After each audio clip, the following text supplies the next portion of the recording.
TFNN. Headline News Update.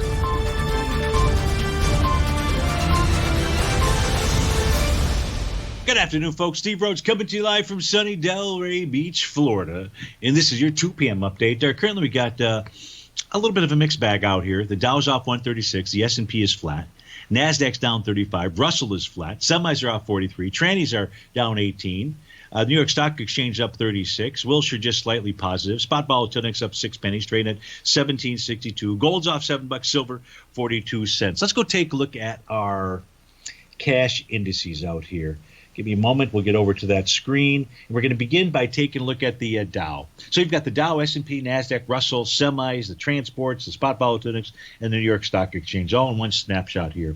If we just leave the charts size like this and we begin by looking at the Dow, here's what we know.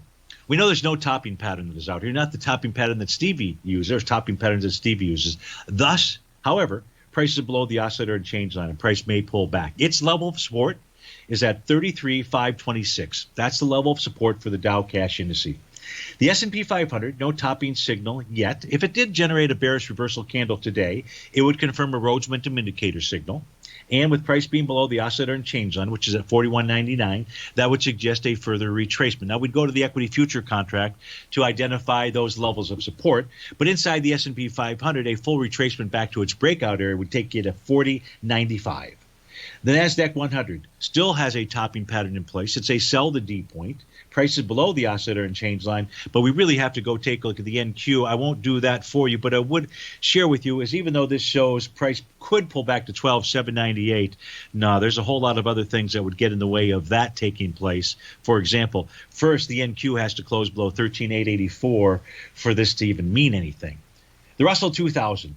It's got a valid topping pattern out here. That topped with a Rhodes Momentum Indicator signal back around the middle of March, I believe.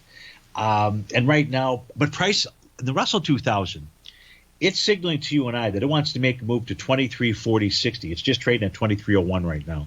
The semis, they're really just kind of consolidating, not kind of, they're consolidating between its TD9 bottom. That's at the price point of 3106 and 3295. Dow Transports, no signal of a top here yet. And the New York Stock Exchange, the same can be said. Folks, stay tuned for the Power Trading Hour, hosted by our man, David White. After that, Tom O'Brien to take us on home. Have a wonderful Wednesday, and I'll look forward to seeing you on Thirsty and Terrific Thursday. Take care, folks.